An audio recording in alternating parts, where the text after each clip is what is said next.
Differently able cricket association of Andhra Pradesh ఆధ్వర్యంలో Kakinada RMC ground లో 3 రోజుల పాటు నిర్వహించిన క్రికెట్ టోర్నమెంట్ ఘనంగా ప్రారంభమైంది.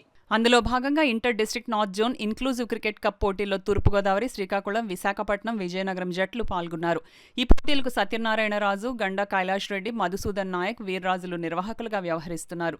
ఈ సందర్భంగా పోటీల చైర్మన్ యడ్లపల్లి సూర్యనారాయణ మాట్లాడుతూ differently able cricket north zone పోటీలను కాకినాడ వేదికగా 3 రోజుల పాటు నిర్వహిస్తున్నామని, పోటీల ఫైనల్స్ ఆదివారం నిర్వహించి బహుమతులు ప్రదానం చేయనున్నట్లు వెల్లడించారు.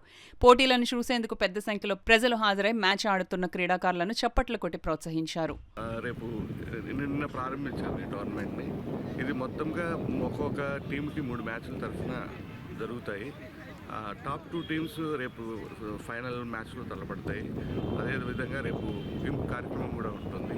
కొంతమంది పట్టణ ప్రముఖులు మరియు పోర్ట్ ఆఫీసర్ గారు వచ్చి కూడా ఈ టోర్నమెంట్ ముగింపు కార్యక్రమానికి వస్తారు. వారి ద్వారా బహుమతులు అందజేయడం జరుగుతుంది.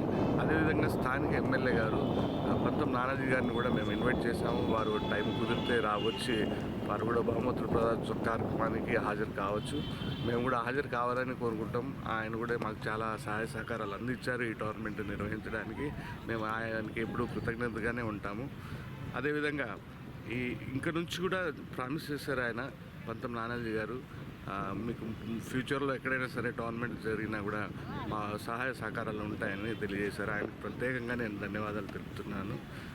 సో రేపు ముగింపు కార్యక్రమంలో ప్రైజ్ డిస్ట్రిబ్యూషన్ ఉంటుంది. అదేవిధంగా బహుమతుల ప్రదానోత్సవ కార్యక్రమం ఉంటుంది.